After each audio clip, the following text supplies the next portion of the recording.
If you want to look at the code, we can. If you want to keep working. If anybody has a suggestion for what they want to look at, we can do that. Otherwise, at the very least, pull up the game we worked on last time.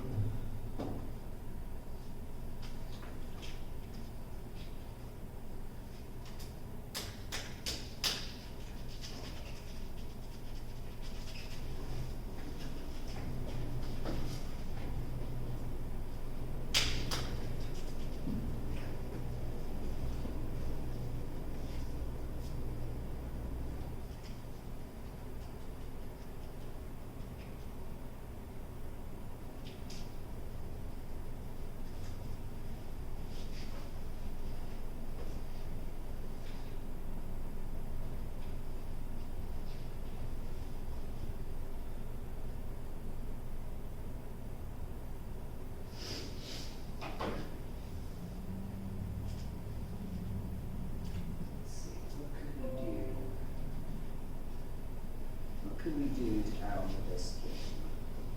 You gotta have something that shoots back at you. Yeah. So, as it is, we just have B shooting smaller bees, trying not to get pushed by the clouds, pushed off screen, but so yeah, we could have something that shoots back. You could have them that just like run back and forth at the top, sort of like whatchamacallit? Space Invaders? Yeah, you got something like Space Invaders. Just runs back and forth and tries to shoot you. Yeah, we could have it, yeah, something that just, moves in a static path across the screen. We can have it move at random. We can have it chase the player, although probably slowly so that the player has a chance to get away and get in position. That. It's all the zombie code for how the zombies decide, like, because it uses a read to make sure the zombies move correctly. Or you don't want X to be more than Y, or you don't want Y to be less, depending on whatever. Right. So you are starting to see tricks come in as the zombie game. Yeah.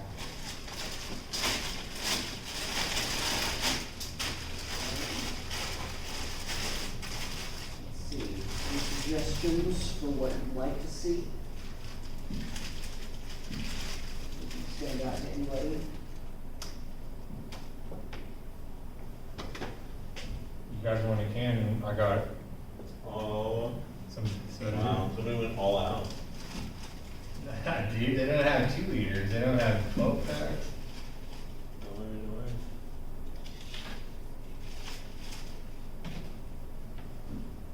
That was the negative. Yeah. Such variety. I got the variety pack. What a sprite is. So I believe in the context of SFML, a sprite is just an object on the screen. So, for example, we actually do that. So we start by loading in a texture, just an image. It's not actually an object in the game yet. So it's loading the image for use. But then we create a sprite, which then displays that. So a sprite, as far as I'm aware, is just an object in our game that's whose size is determined at least initially by the texture that's applied there. So the image and the entity are separate. The image is the texture, and the entity that displays that image is the sprite. Of course, they're tied. They're tied together in the sense that, Set texture. yeah. That lets you attach them together. The size of the image determines the size of the sprite. We can change the size of the sprite by changing the size of the image. Yeah, I want to say, you could load in the texture onto the graphics card, but manipulating the texture is like a pain in the ass, right? You don't want to do it, you don't want to load it in another time, you don't want to mess with it really. That's why a sprite is brought in, because you go, okay, we'll just attach this texture to the sprite, and the sprite has all this functionality. Yeah, it's basically, you load in the image as the image wants, And then you can apply that image to any number of sprites, hence why we have 3 clouds Yeah, based only on but one. only one texture. And we can modify the clouds individually by modifying the sprite. Because if we were to try and modify the actual underlying image, that would modify every cloud. But- Yeah, when we try to like, if we tried to shrink the texture itself, instead of the texture that's attached to the sprite, it would be like something different happening, right? Yeah. So, really the sprite ends up being, all of the sprites end up being the actual objects that we're working with here. Sprite is what lets you manipulate the texture. It has a position on the screen, and from that, you know, we can determine behavior based on how it interacts. So we can move its position on the screen, which makes it look like it's moving.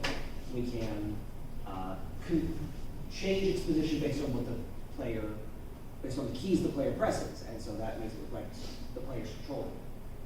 And then we can have it, you know, check to see if it overlaps with another sprite and have some interaction. So that looks like it's colliding. Actually, there's some kind of internal physics going on. In our game, it's just, you know, pushing, but something along those lines. So, what can we do here? We've got our B and our clouds, and I guess we could try and add something that shoots back at the player, or at least just something that shoots in general. Yeah, if we're going to make a so-called enemy to put on the screen, we're going to want to make them look different than our players, so that as we're playing the game, it doesn't get confused. We just do the color thing, right? Just take a B, change the color. Yeah. Yeah, we could just take a B and make it a very different color. So I suppose we can do something like that. Or we can look for another texture, right? You want to load something else in? Okay. Easy enough to load something else in.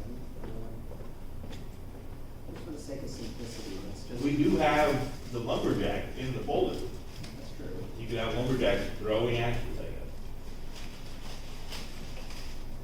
Let's try something like that. Here's where we create the clouds. Let's see. So first of all, I need to see. So you declare the texture and then you load the file. Yeah, I want to see the actual.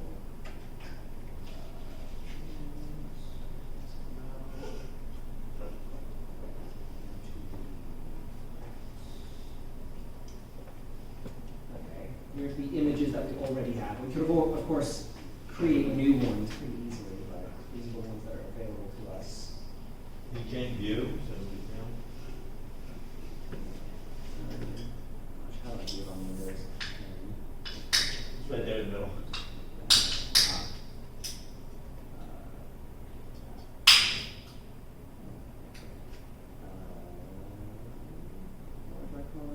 There we go.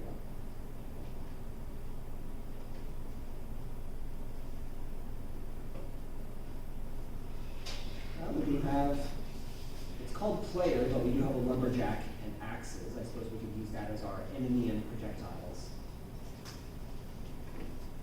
Let's do something like that. So, first I have to create a new texture, load a new image. Texture, give it a name, and say load from file. Any texture.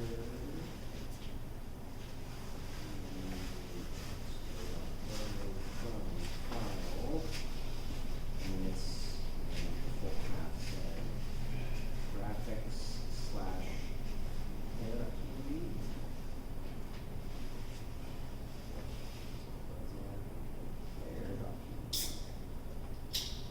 let's create a sprite. I'm trying to keep the same naming scheme, so we'll call sprite enemy. You have to declare a sprite object first. Sprite. Sprite enemy. And then Sprite enemy.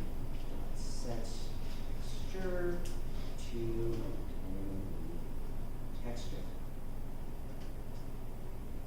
so that should just put it probably at the origin, 0, 0. You also have to draw it. Oh, that's right, I'm not drawing it. So it's not actually going to appear at all. So let's make sure that gets drawn down here. Here, let's draw it. We'll have to draw first. Draw. Right. Okay, so now it should just appear at the origin. No interaction, no moving around. We should just be able to see that it's loading in. There it is. There Okay, you go. setup is good so far. So now we have to decide how it behaves. We just have him walking up and down the line, I guess right, so. on the ground. Yeah, we can have him walking along the ground. So let's start just by making him do that. So, right up at the top, right when we create him, instead of having him just be at the origin, let's have him start by appearing on the grid. So, sprite in dot set position. Now we need an X and a Y, so So X stays at 0, and then Y will lower him as he gets bigger. Y is what, 1080, halfway through the screen, and would it be depends- 500. Yeah, but it depends on his height as well, right? Yeah, so So- if you try like 600, 700, then you can decide if you want to lower or I higher. think we can figure this out mathematically. So what we need to know is, what the variables we need are the height of the screen total, that tells us where the bottom is. 1080. So, yeah, we know it's 1080. And then we need the height of the actual lumberjack image, which we can get the code to tell us. So, let's window dot get size dot y. There's our y, and then so if we set his y position to our screen size, remember the lumberjack image is being referenced from this top left corner. So this is our screen. Here's our y that we're referencing. This is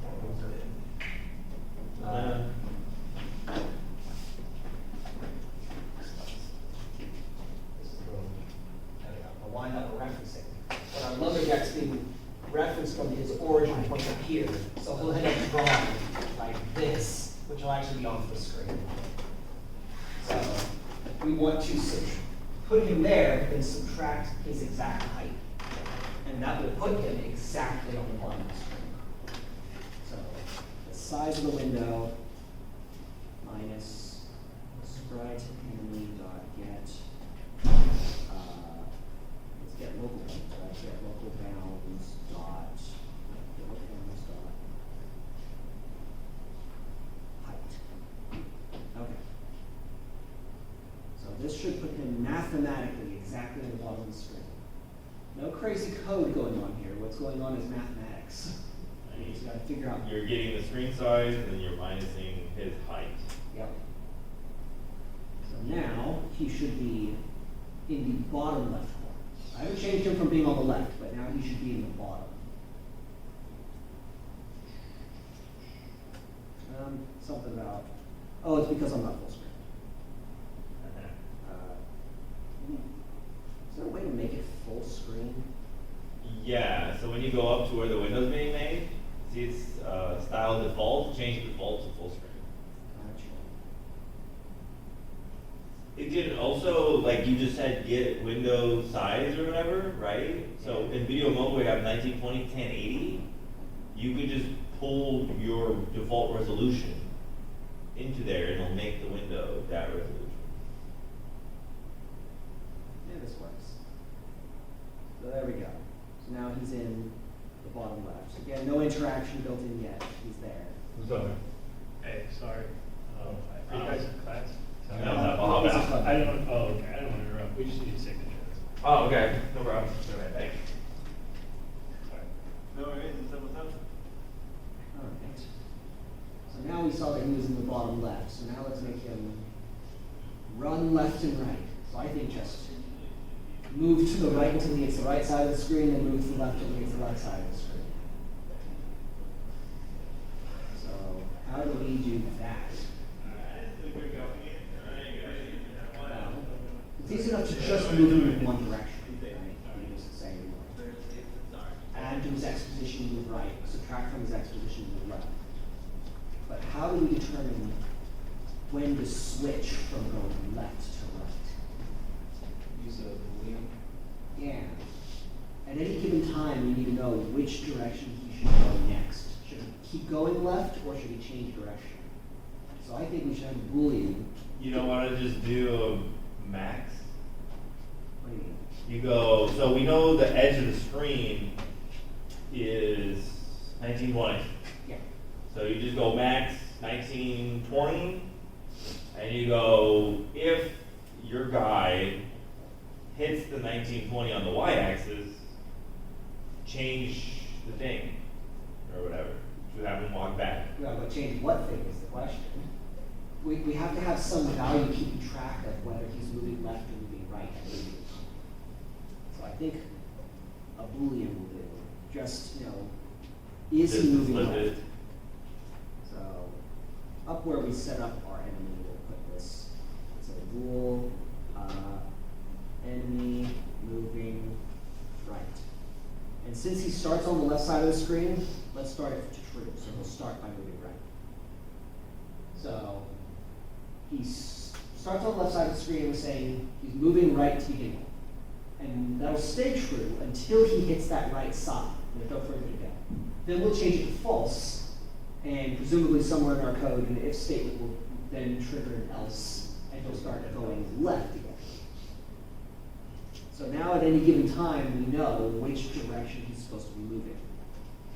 So we can do something just as simple as, Well, I wanna take an update is where you wanna go. yeah, update's a pretty big method already after all this. So let's put in, I guess right here. So, pretty simple, if enemy moving right. So if enemy moving right is true, that means enemy is moving to the right. If it's not true, then enemy is moving to the left. So, easy enough.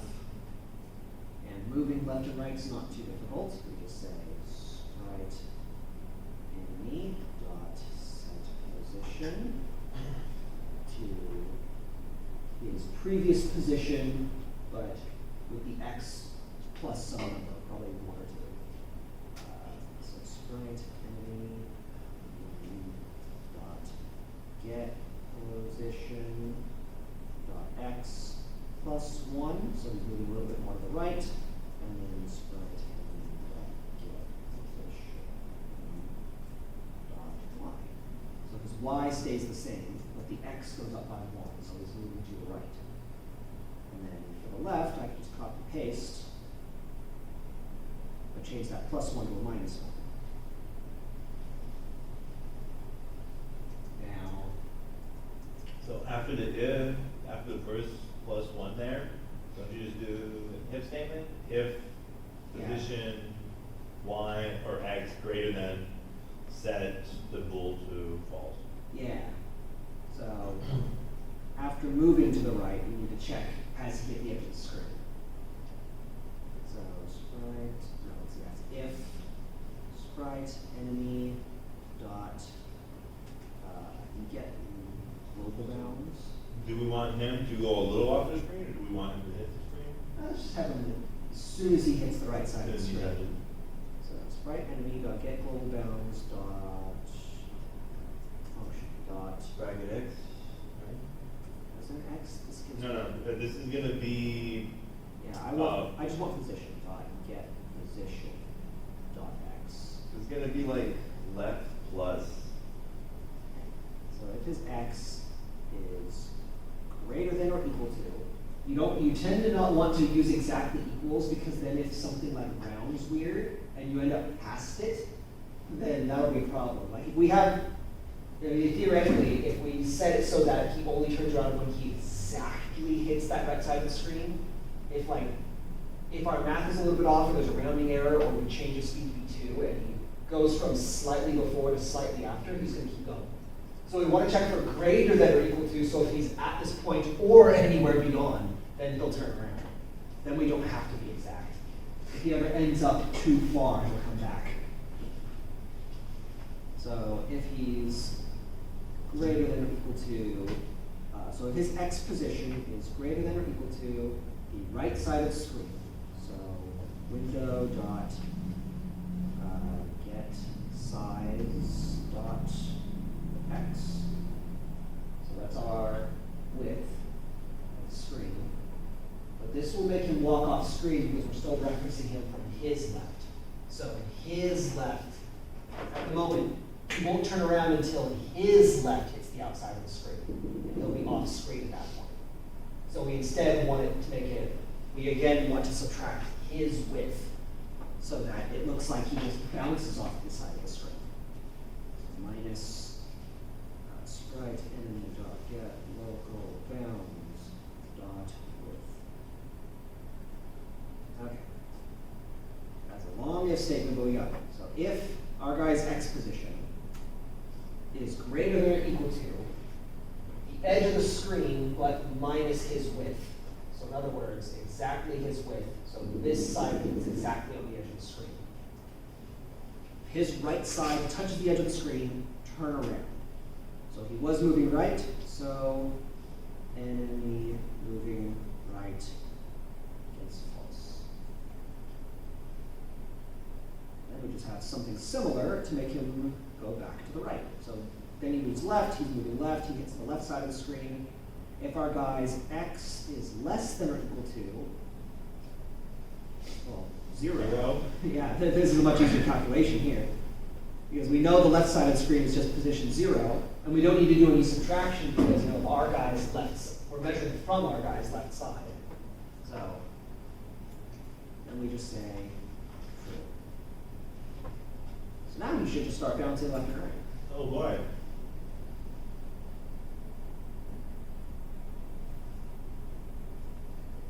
There it goes. He's drifting. And then you should boing. And then boing. All right, looks good. Should we set scale for face the right way? Yeah, we should make him face the direction he's moving. Can't animate him walking, but we can at least make him. We got a little bounce to this step. Yeah, so if he's moving to the right, sprite enemy dot set scale to 1 negative 1 or it's negative? negative 1, 1. So his default image is him facing left. So if he's moving to the right, we want him to face right. So we negate The X. his x coordinate. So Okay. he flips that way. The second one would flip them up upside down. Yeah, and then we don't want to forget to switch him back. Say sprite enemy dot set scale to just 1, 1. Wouldn't it be better to put that inside the if statement? Because otherwise it's calling it every time, every frame. I suppose so. Yeah. But that should be set yeah, up it should right be, away. It should be the other way around. So this goes there, and this goes here. So now only on the point when he turns around does the sprite change. When he loads, he's facing the wrong way, though, right? That might be true. So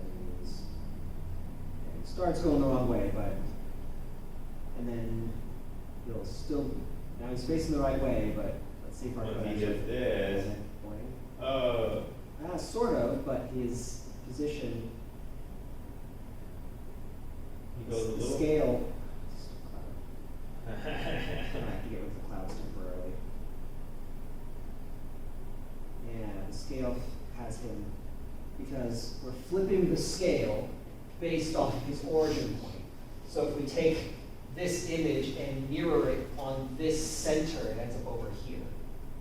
So perhaps it would be best if we just change his origin to his center point to begin with, so that any flipping that we do is based around his center. But it would trip up on the thing, so he'll half leave the screen, because we're adding full width. Yeah, we'll have to. Yeah, we'll have to change I something. guess divide by half, Yeah, we'll have to. width We'll have to divide by do- 2. We'll have to do a bit of extra stuff. So let's say enemy sprite enemy dot set origin.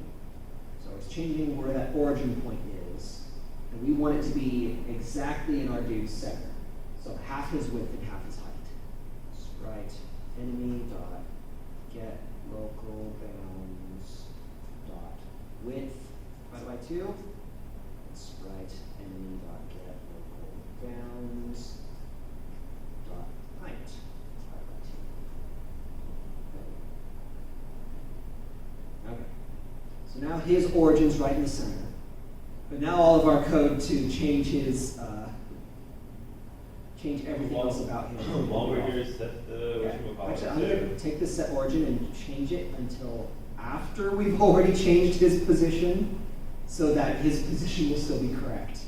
We could also do the scale right there, so he's facing the right way. Oh, yeah. Right away. Right, set scale to -1 since it starts by moving. All right, so now, well, if we try running it, it should, there should still be a little bit off. Of the Or he'll boxes. leave halfway on it. We kind of already started. Oh, and actually he's now actually not on the bottom of the screen anymore. That's fine.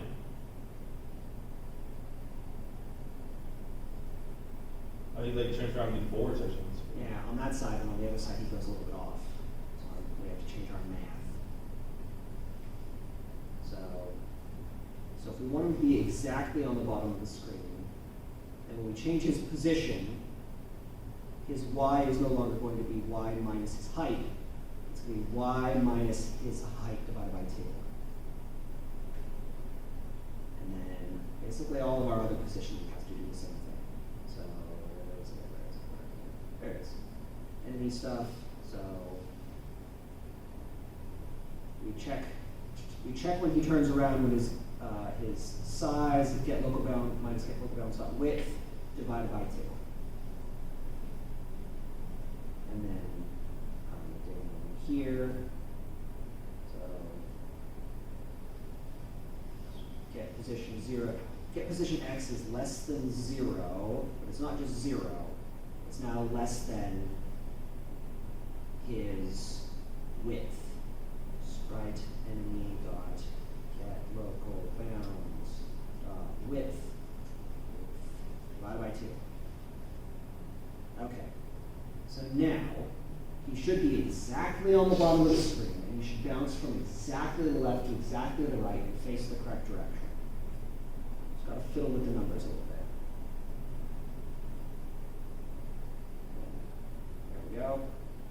Thankfully, he's a nice square-looking model. Although I can't tell what the speed. Why do the clouds like appearing down here? Looks like it's right. So he bounces around. He hits the side of the screen. It's funny because you can see him like slow down, speed up based on the frames. Yeah, the clouds are set to be frame independent, but all the other movement, including the B and the lumberjack, aren't. Frame dependent. So, well, we can make that work too. Let's see. I just need to remind myself how to do that with the cloud movement. Times by elapsed time or whatever it was. Yeah. So, so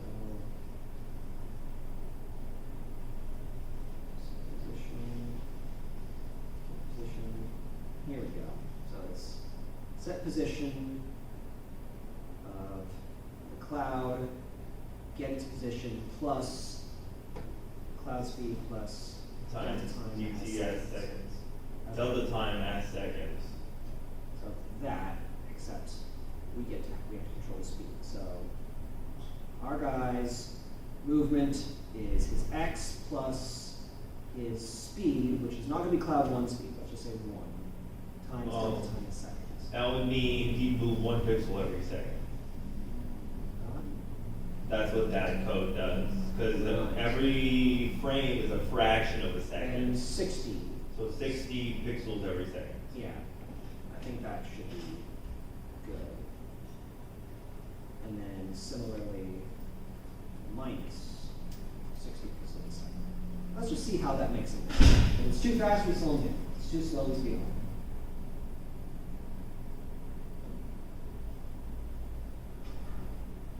Far too slow. Lazy. But he's smooth. Look at that smooth speed. Yeah, he's smoothed out, but he was far too slow. Okay, so we need something like 10 times that, right? So 600 and 600. 600.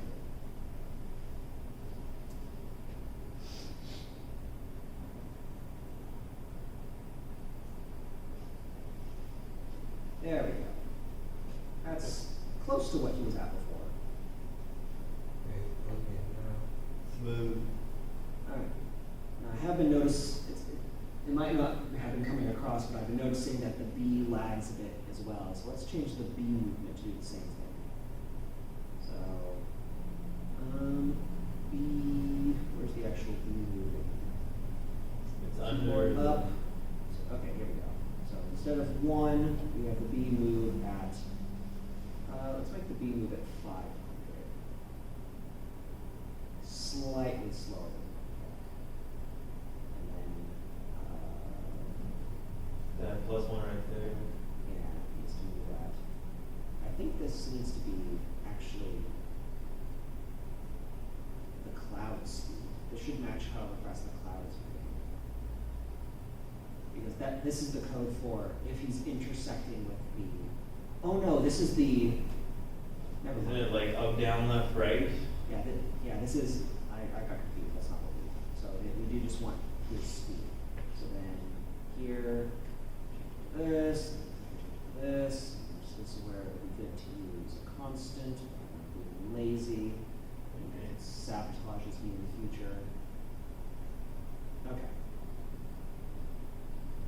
Using all that delta time stuff, now the B should also move smooth. No, what did I miss? I left off a endpoint. Line 1. Hopefully I haven't missed any others. Looks like I didn't. Okay. Now the B moves smooth. Got him. Now I didn't change it for the projectile, so you might notice as the projectile's traveling, it might stutter a little bit. Little bits of lagging. So let's do that for the projectile as well. Let's see, where is the actual projectile?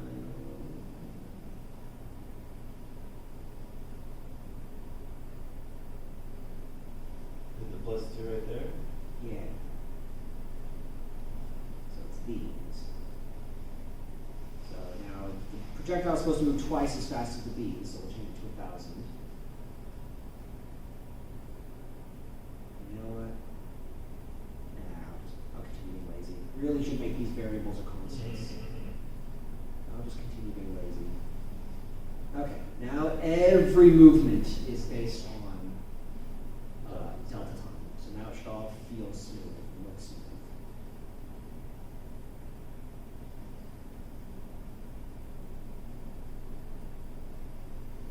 Okay.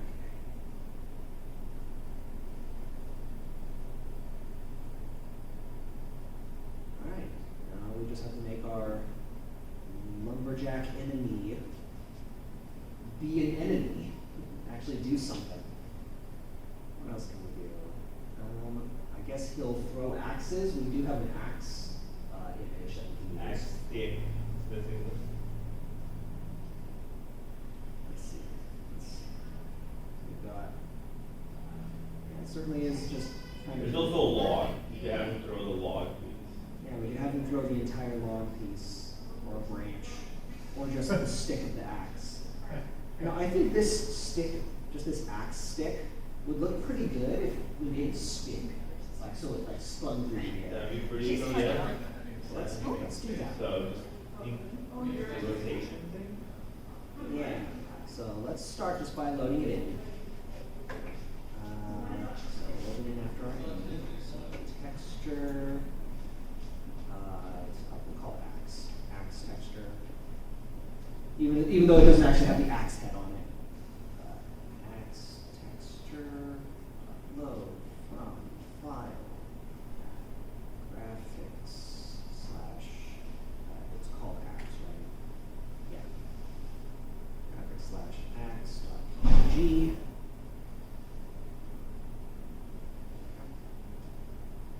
And then sprite, sprite axe,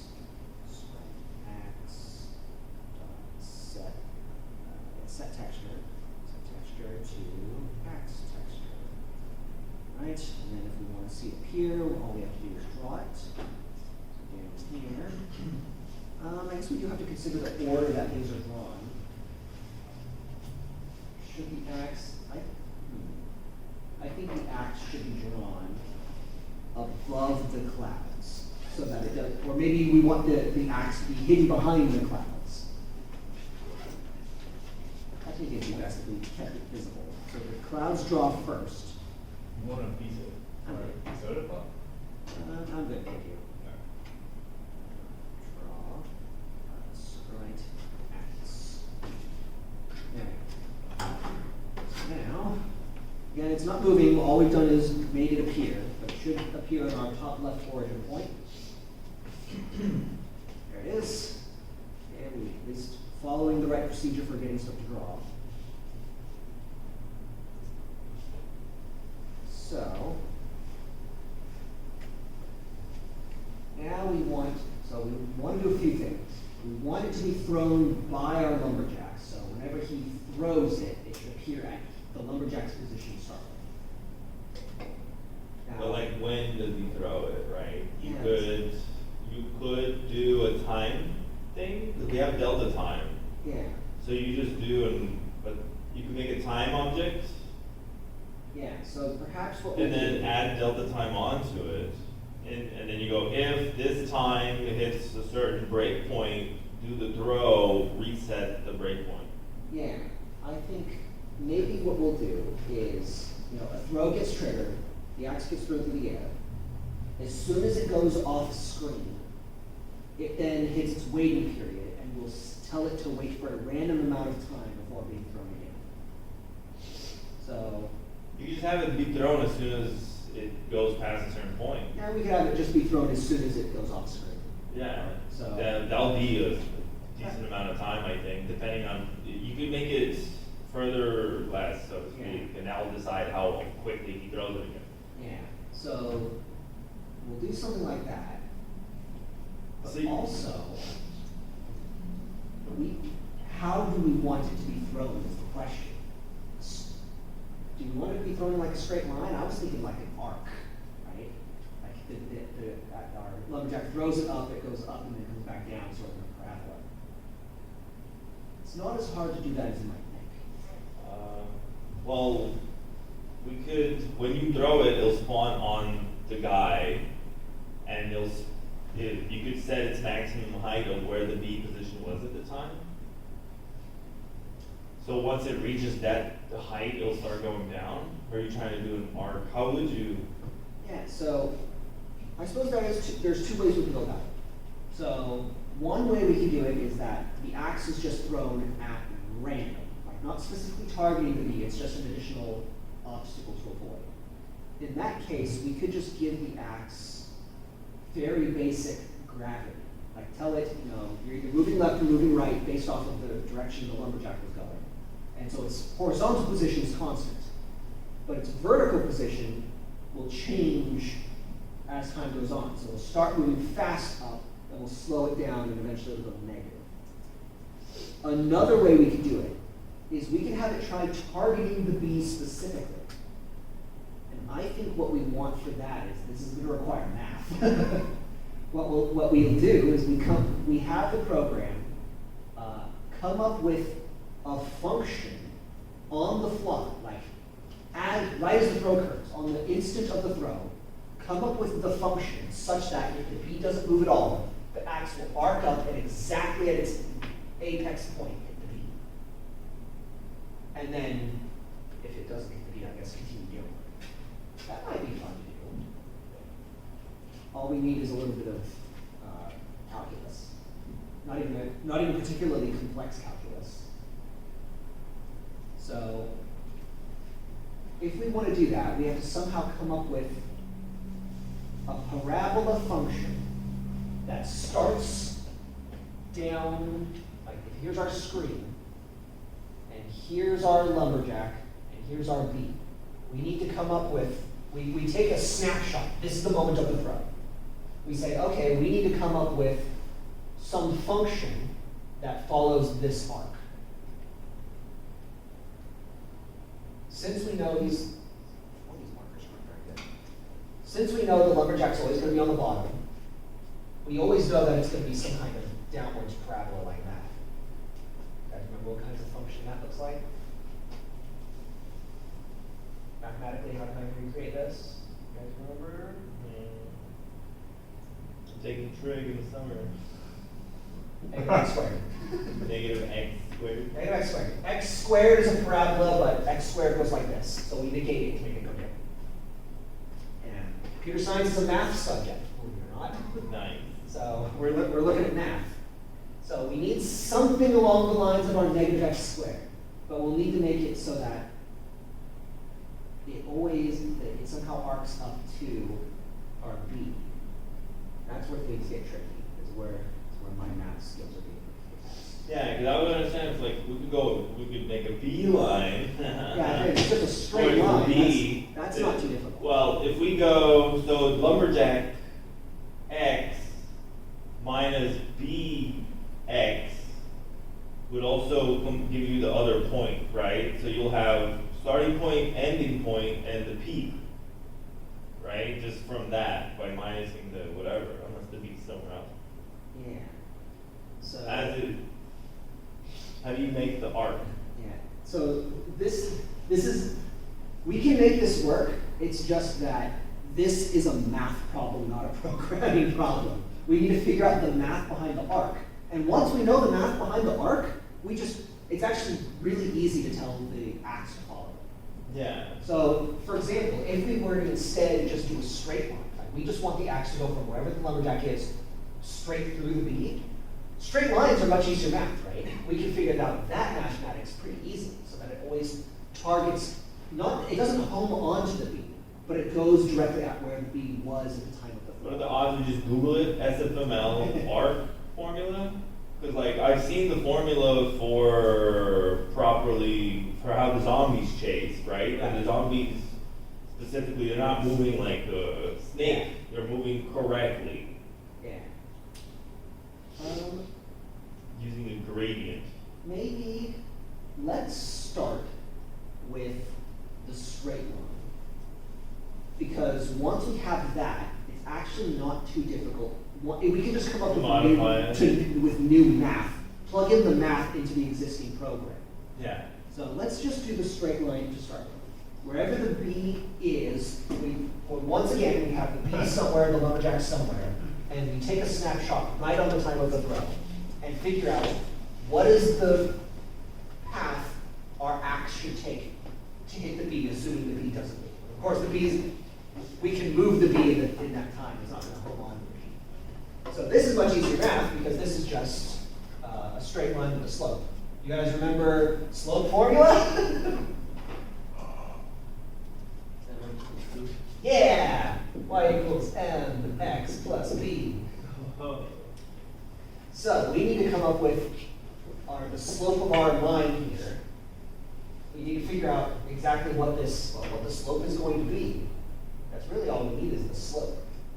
So really, and to know what the slope is, we can do rise over run. So what we need to do is figure out the origin point of our lumberjack and the origin point of our bee, which is, both of those are sprites that are referenced on the origin, so we just need to get their positions. We get the position of our lumberjack and the position of our bee. We figure out the ratio of the width to the height. So for example, an angle like this would be much higher width to height. An angle like this would be much higher height to width. We figure out the ratio, and then we have it move based off of that ratio, based on a given speed. This math isn't too hard. So, first up, we need to write code that determines when it is being thrown. Let's just do that to start with. So up here, let's say right after, here we go. Here's our enemy movement. Let's have right down here. You just instant throw it, right? Yeah. So Right away, just go off with their positions. So, what are some values that we need to keep track of? If it's out of bound, if That's- X not out of bound, throw. We can figure that out just based off of its position. Axis position. Yeah, if we're not going to have any downtime, if it's just, we Throw, throw it, yeah. and as soon as it hits the barrier point, it gets thrown again. That's not too hard. What we need is some variable so that to know, because we're figuring out the math in the snapshot of when it's being thrown, but then it needs to remember what angle it's taking in the following frames. We can't just keep recalculating because the B and the lumberjack are moving that way. Did we want to just cheat and look at the example? No. Because they have that formula. I have a math degree. Nice. I'm going to do this. This is a point of pride. I can do straight lines. Nice. So what we need to do is keep track of its angle. And instead of keeping track of like the actual angle, I'm just going to keep track of its x and y ratio. So let's say we need to keep track of, actually probably better if we make these floats or doubles. Double, we'll call them x angle and y angle. No, angle's not good. X,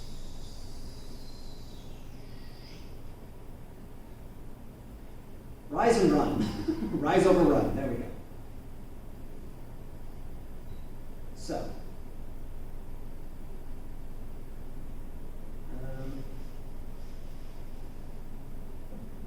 let's say, let's see, do we need a variable to keep track of if it's, speed thrown and then, yeah, so let's, down here to where we were doing it, right here. So, if our sprite acts, if its position, so if it is too far out of bounds, that's when we're going to reset its position. So if its x is less than, I don't know, -50. So it's not going to reset the instant it hits the edge of the screen. It'll go off screen and then past this. Actually, let's make it -100. Once it reaches past that -100 point off screen, that's when it'll reset. So that's for left. So if it's too far off screen to the left, or sprite x dot get position dot x is greater than 100, too far off screen to the right, or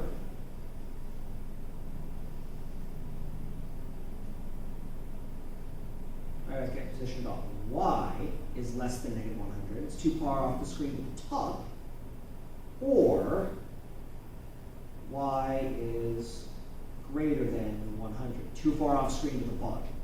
If it's too far off screen in any of those four directions, that's when we Wait, the greater than 100 y? yes. Wouldn't that, Too far off screen to the bottom. the bottom is like 1080. Oh, good point. I need to be measuring this based You don't on- need to check the bottom, assuming the axe goes up. Assuming You the x just goes check up. left, right, and up. I do think we should still check, just in case.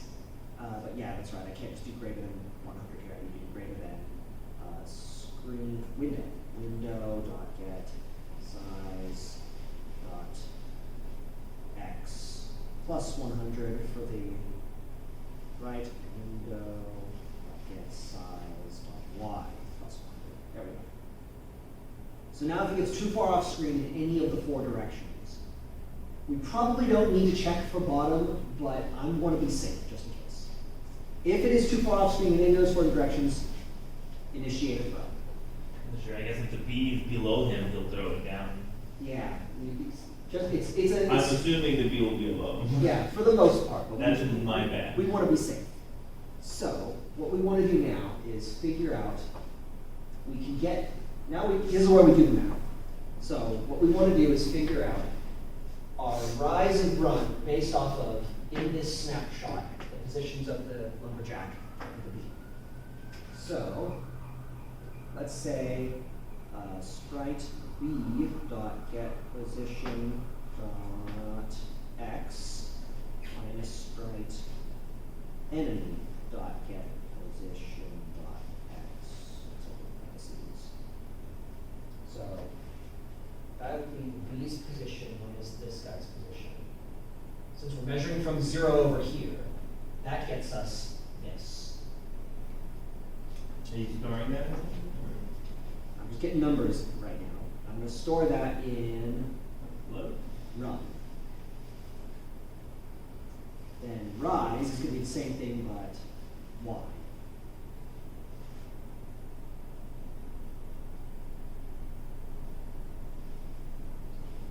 Y and 1. Okay. So now I have this is my run variable, and this is my rise variable. So now, what I want to do is figure out I guess the question is how fast is our axe going to be moving? And we need to figure out how fast the axe should be moving and normalize the speed based on that number. So let's say we've been using, let's say we do 300 times our delta time in seconds. So 300 is our number. So we want,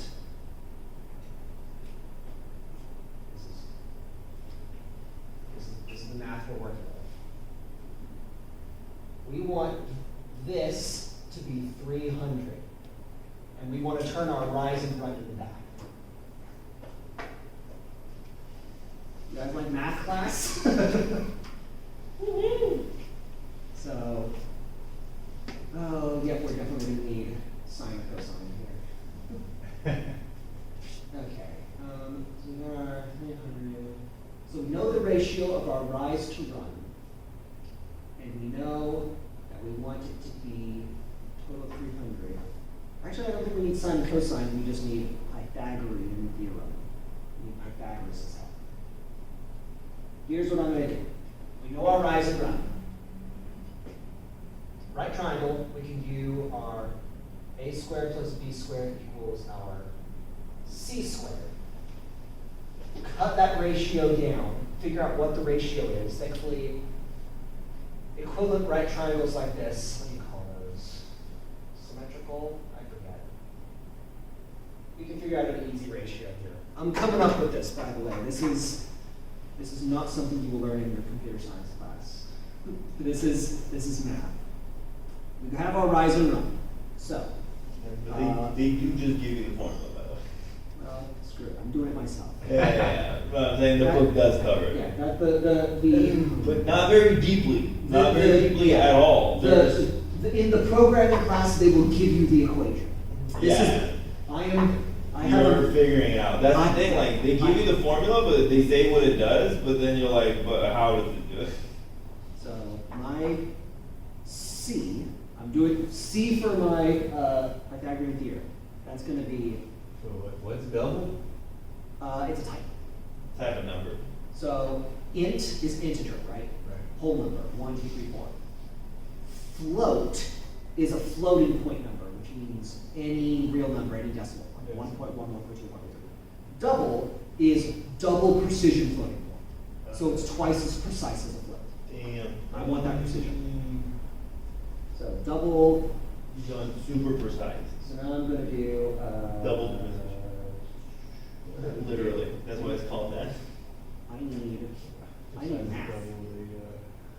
I need square Yeah, root. it just means more zeros after the decimal point. Square root of how of rise to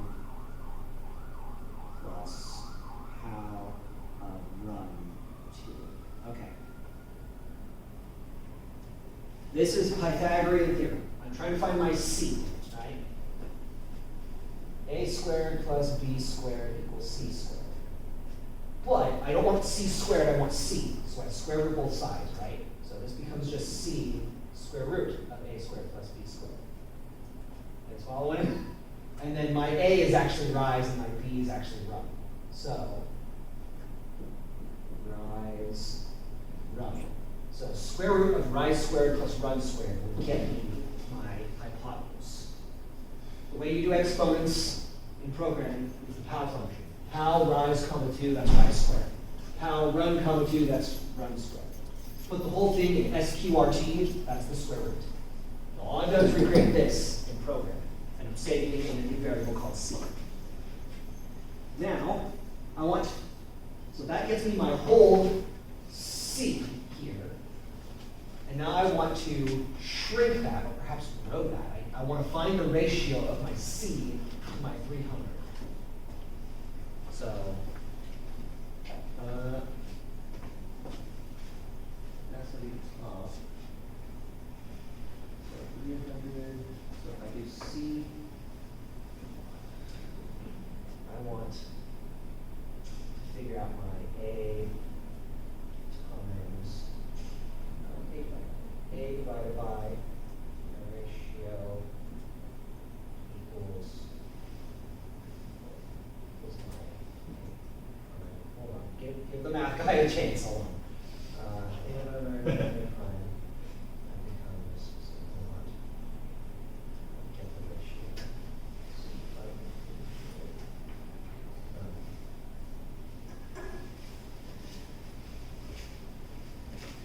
I see.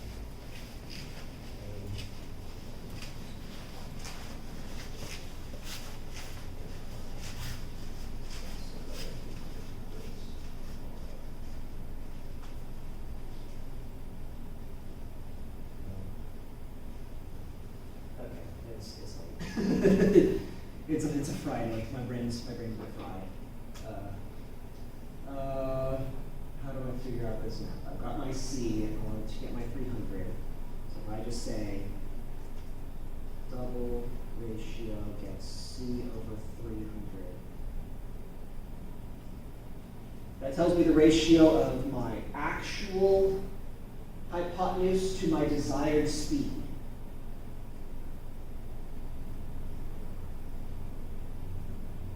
So if that gets me my ratio.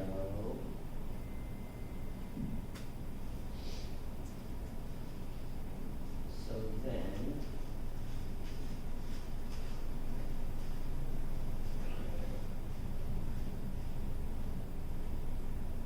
now, C divided by something equals C divided by 1 equals 300, so I can do C divided by 300 is 1. I think that works. Okay, yeah. This gets me my ratio number. Then I just have to divide my rise and run by that ratio. Rise divided by equal ratio, and run by equal ratio. Okay. I think that's the end of the math. Woo! So in other words, I got my rise and run, my horizontal and vertical change. I did all this math so I can modify them, so I know how much my rise and run should be if I only want my axe to move 300 pixels per second. Well, the rise and run makes sure that you're not moving too much in one or the other, right? Exactly. It keeps it nice and straight. Exactly. I'm basically, no matter what angle it's in, it should be moving at a constant speed. Even if the bee starts really close to the lumberjack or starts really far from the lumberjack, the axe should always be traveling at a constant speed. If I didn't do that, then when the bee is far from the lumberjack, the axe would go quickly, and when the bee is close to the lumberjack, it would go slowly. So I evened it out. Now that I have my rise and run, all I have to do is make the axe move by the rise and run. So, sprite axe dot set position to its previous position, sprite axe dot get position dot x plus the run, and then sprite axe dot get position dot y plus rise. Although now I need to do the delta time. So run times dt dot add seconds. Is it a function? Yes, it is. Okay. And then rise times dt add seconds. Okay.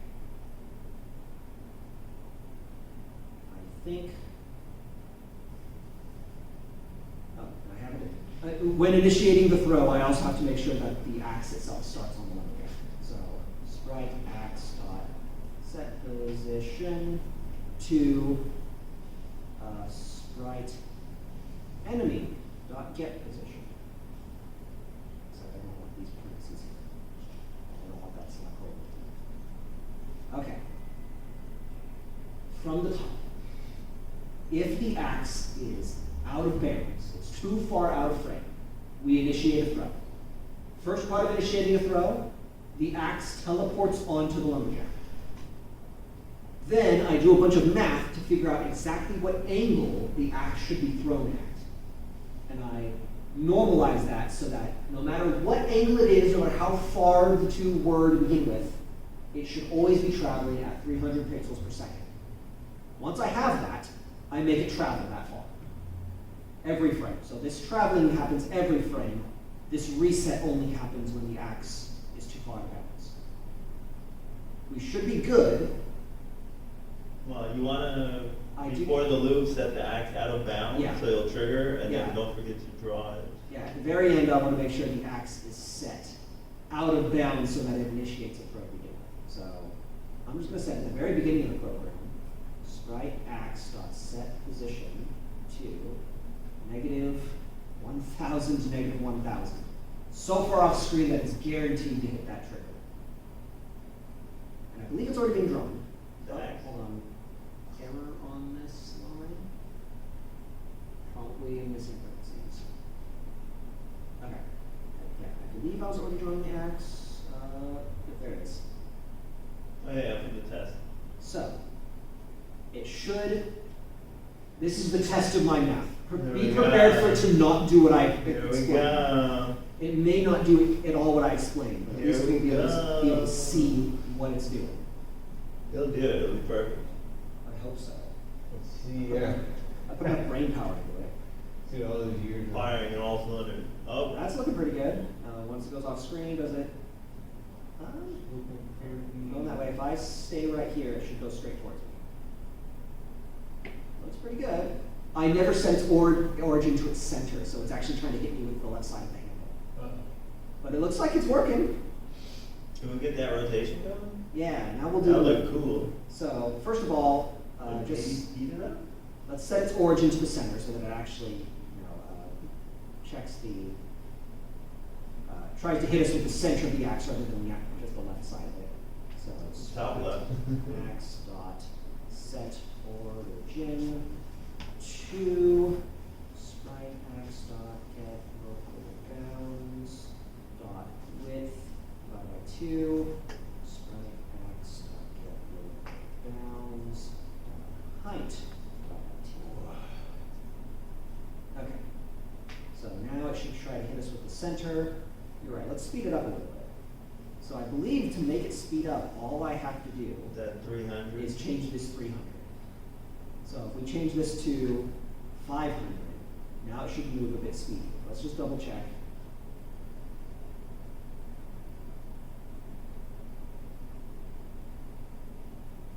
There we go. It's trying to hit me with the center. It's still coming straight for me, even though I'm not moving. Nice. So the center crosses through the center of the B. Yep. So if the B doesn't move, the center of the axe will try and hit through the center of the B. That'll be thrown. Starting, of course, you know, B can track dodge. From the left hand, might be better, you know. You want a little lead on it, you know. Look at adjustment. So, It's spawn position. so now if we just want to make it spin, we just have to make it so that every frame that changes rotation is like Yeah, so wherever we have the, set. I don't want set rotation. Set rotation just sets it to a specific rotation. There's also a rotate function, which will change it based on what it currently is. It's based on the context of what it already is. So if I just say rotate 1, it should just rotate 1 degree every frame. yeah, 1 positive degree. Yeah, so it should rotate. I don't know if this will be rotating fast enough, but it should rotate.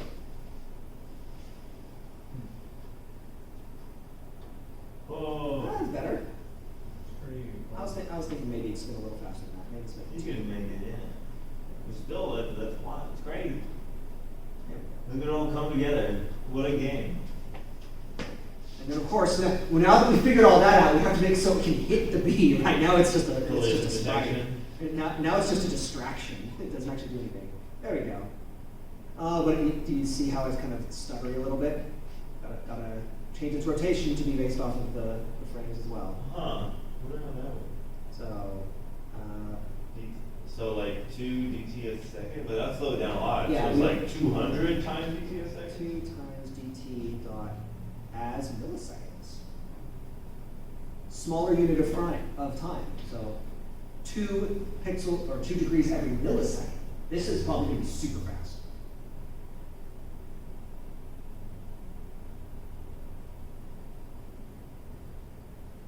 That still looks pretty good though.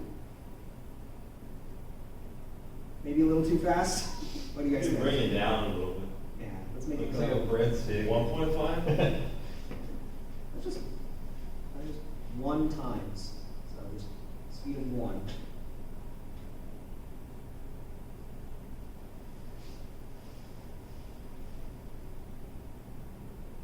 That's pretty good, I think. Yeah. There we go.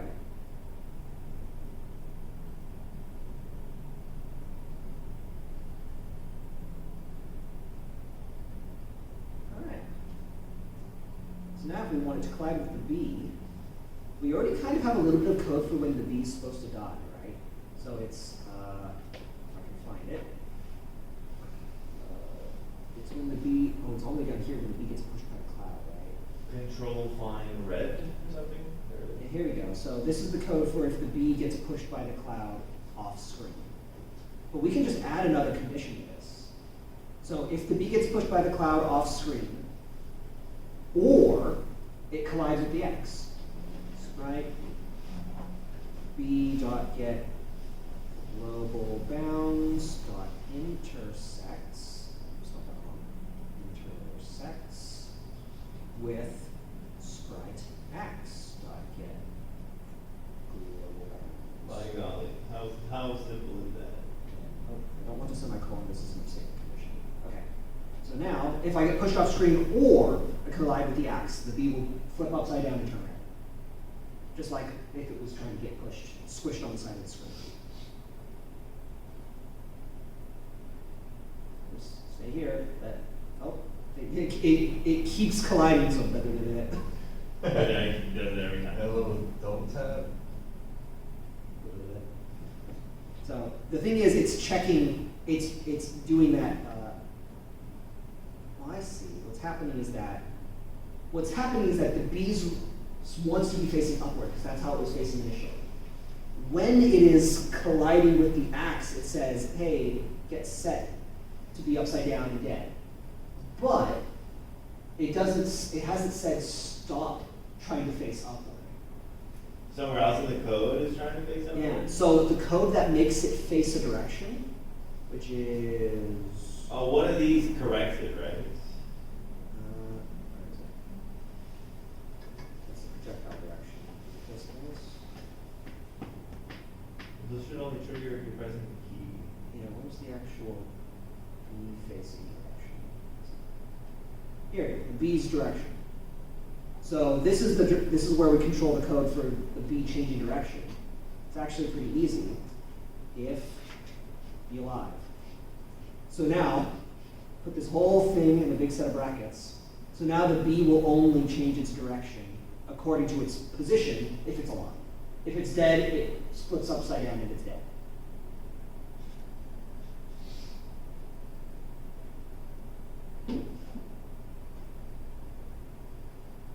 And it's facing whatever direction I face, and then he's dead.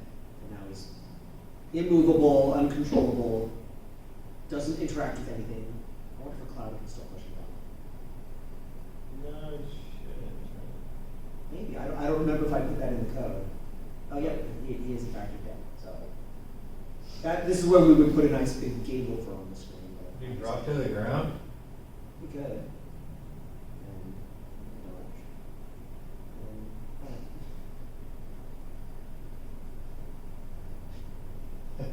Nice. so there you go. Yeah. Now we have the bee dodging enemy projectiles. And all it required was the trigonometry lesson. A little bit. This is, yeah. Schools usually teach math because it's a good way of training your brain to think logically. In computer science, we teach you math because you need to know math. You actually, it comes up more than you think. All right. Well, that was a good way to burn an hour and a half. Not bad. Anything else that's maybe smaller that you guys maybe want to see changed here? If you wanted to, we could load in a font and do a score that like counts the amount of clouds you killed. We could do something like that. So, how do we load in a font? Let me check. I have. You could Let's see. pull the code if you open code. Yeah. Okay, so we have fonts here already. Okay, so. we don't have- So that folder code, if you just open that in a text doc, just right click open with. Isn't this, oh yeah, this isn't the same. No, this is the original one that came with the project. Right click open with text or WordPad. It's WordPad. Dang. They should have it in there. Texture, font. No, I guess this is like chapter 1, so they haven't added it yet. Capital F font. No. This is an old one, so you need like a later chapter. This is probably chapter 1 or something. Right. Let me see. I have the other chapters. Let's see if I can. Is this out of that same book? Yeah. Let's say, put autocomplete for me, there's font. Font, text, let's, The beginning C++ game programming? Yes. from file. Let me see here. Letting autocomplete take me on a journey. Nice. Okay, mighty file name, font slash, what was it called? Text. Okay, so you can do text, score text, then font, done font dot load from file, name the font, and then set the font for the text. So there's a text object, and then there's a font object. Gotcha. Okay, so I did spell that right, I guess so. So we, font, so then we, Font, then font dot load from file, Yeah. and you have to do dot ttf after the Comey cap underscore. font, TTF. Yep, and then you do score text dot set font. So, yes, text, score text, and then score text dot set font to font. Okay, looks like we probably loaded the font, but now we actually need to like score text dot Set string. set string to score equals 0. Testing, 1, 2, 3, just so we can see it. I just want to see it load. So you could also do set character size and set field color. Alright, let's see. Do I have to, probably have to draw the text on the screen? Oh, yeah, let me see No, where yeah. where do they set the I call it score text. score text dot set, the same thing, set position. Okay, so it looks like it's not giving me an error. Let's see if it actually draws the text. Probably again at the origin, but it should say testing, 1, 2, 3. Hey, okay, we made that appear. So now we just need to put it where we want and make it look the way we want and make it count. So let's have, okay, If you want it, like, if you wanted to say score and keep a number, you might have to do 2 different objects, or you could do a S string and then concatenate and set it, because all you get is set text or whatever. yeah, so I think let's see, what we're going to do is int score. We'll start at 0. So our score starts at 0. And then what we want to do is, I think I do want to make it a little bit bigger. Score text dot set character size. Yeah. So, okay. Tooltip here is very useful. Default size is 30. Let's bump it up to 48. Then what we'll do is every frame, at the end of the frame, so that it's updated right before it's drawn, score text dot set string to score colon space score. So every frame it'll update to say score colon and then our actual score number, which starts at 0. I wouldn't be surprised if that worked, because what the book did was using an S string to concatenate and then set it. Oh yeah. Concatenate. That's right. But if you could do it like this, that'd be crazy. This will work in Java, but I don't know. Did it give you an error? It's not displaying the 0. Okay. Okay, yeah, it's C++, darn it. But I'm surprised it would give you an error. So you just set it, can you just set it to score? To hint? Will it take it? It probably should. You're No, setting it string actually doesn't up. like it. Yeah. Okay, yeah, how do we concatenate them? Stupid C++. S string. S. Well, you have to include S string. Make an S stream object. Pain in the butt. Such a pain in the butt. Right? If this was any other programming language, you would say string plus your number interview. Yeah. This is C++ being a bug. So include S string. Yeah. Now you can make an S stream object and just what was it? Less than score, less than score. Here we go. S string. SS or something. Space SS. Is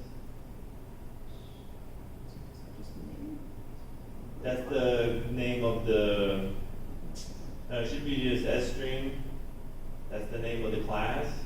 Space. It's not giving me a class name here though. Am I tripping? Is there something else I need to include? Plus Is it OS string? Well, no, the S string is the one that lets you combine both.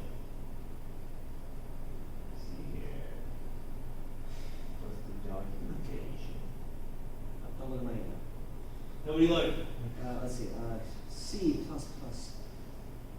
Concatenate strings, please. No, I can't just use the plus operator, Google. S string. That's what it is. It's Not S string, but string is the class name. string. Yes. String. It's probably Space. Now we name the class, whatever S says, there you go. String. And then. So now you can go SS less than string score, yeah. So score with brackets, Score, and then. score. My score variable, okay. Don't like it? I think do it outside and then put it in. So that whole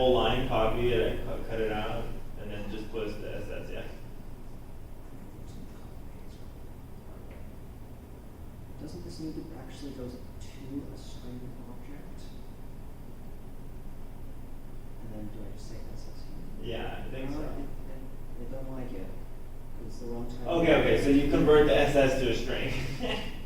So if you do, there's a function called to convert SS object into a string. Gotta be easier.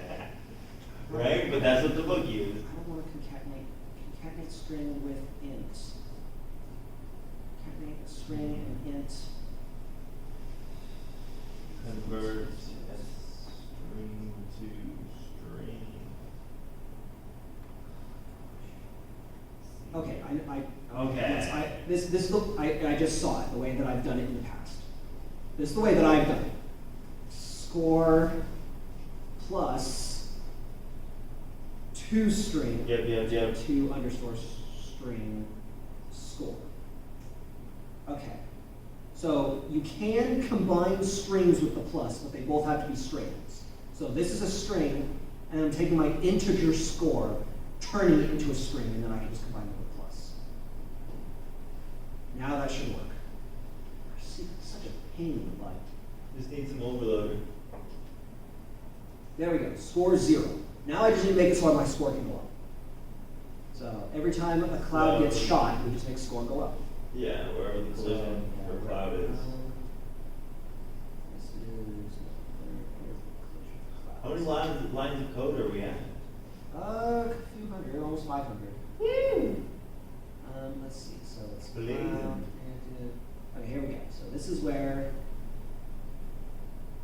I get pushed by this actually. Where we set the. Oh gosh, this is where I really should have made comments. So I've been doing things a bit too ad hoc here, and my code is a bit disorganized. This is an argument for. Is this pushing off or is this the shooting? This is the pushing the B off the screen. So the actual shooting, I believe it happens up above. It would be intersecting with the small b. So if you search intersect, whatever the small b is called. Yeah, right there, sprite b projectiles. Intersects. So this is if the B intersects with the clouds. No, we need projectile. Yeah, so next. Still sprite b. Yeah, B intersects with clouds, B intersects with clouds, a lot of code for B intersects with clouds. Sprite B projectile collides with cloud 1. Here it is. So, this is where we say score plus plus. And then And it's got to do it for all three cloud clouds. 2, cloud 3. There we go. We shoot a cloud, score goes up by 1. Clouds are trying to push us off screen, and we're also trying to avoid the axe.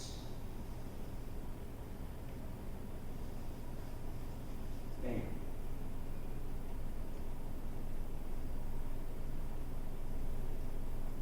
There we go. It's kind of a game now. Avoid the axe being thrown, shoot the clouds, get over the side of the screen. The axe moves, the stick moves pretty quick. We never did set up collision between the bee and the lumberjack himself, so it's safe to touch the lumberjack as long as he's not about to throw the stick. Right, if you didn't do that bottom collision check, you would just set on him. Oh, see, I passed through the lumberjack and then he threw it, and then I got hit. Got him. There you go. Got him. And there's You can do a game over now. Yeah, You can put it right in the be dead pin. Let's do that, right? As our last little thing. We will load in some additional text. Here we go. We don't actually need the string string. Get out of here. So Yeah. we don't need a new font. We can use the same font. We just need text, game over, dot set font to font, game over dot set character size. I think it should be even larger, so it says 64. Game over dot set string to game over. Let's just copy that. Game over to set position. Game over dot set position. I want it to draw right in the middle of the screen. So set position to window dot get size dot x divided by 2. Window dot get size dot y divided by 2. And then down at the very bottom, very last thing to draw, so it appears above everything else. If not B alive, if the B is dead, then draw. Game over. So game over text is technically there the whole time. It's just not being drawn onto the screen until we actually die. So we'll start the game, let the B die real quick.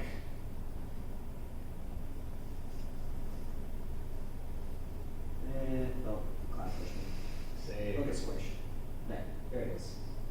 Little off center because it's being drawn. I set its center to be its top. There's like a trick to getting it, because you could, once the text is set, you could get the rectangle, Yeah, and then use the rectangle to set the size.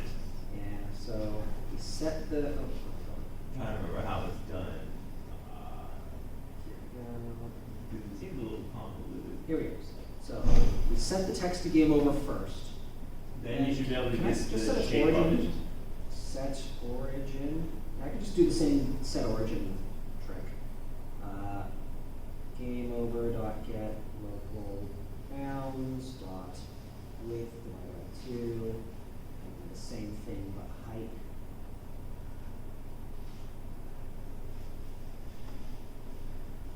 There we go. So now it's once again being referenced from its origin. And so when we set the position, it'll set its position at the origin. So now it'll actually draw on. Why right do they do center. the slope brick style instead of that one? Well, there it is. I know. Game over. You can also make the text red Let's do that. if you do set color or something like that. Game over dot set color. And then I think you have to do color, colon. Yep. You know what? I think 64 is not big enough. Let's go with like 96. Nice and big.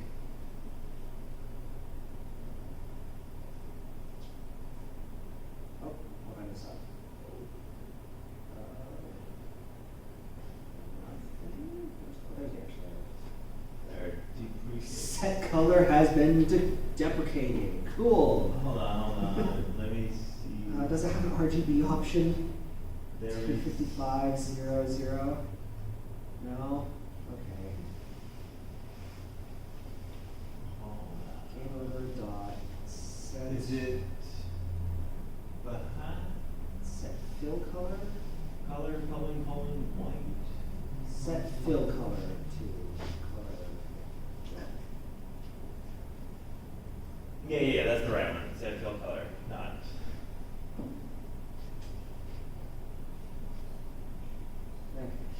Okay. Saved by the cloud will swish. Yeah. There we go. Red game over. Nice. We lose. Real game and everything, bro. Right. Into.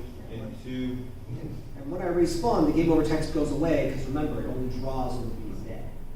But I haven't set it up if I respawn and then shoot a cloud or two, the score is not going to reset. So I hit enter, score is still free. So presumably, Well, you can set it, when you hit enter, you can set Yeah. score back to 0.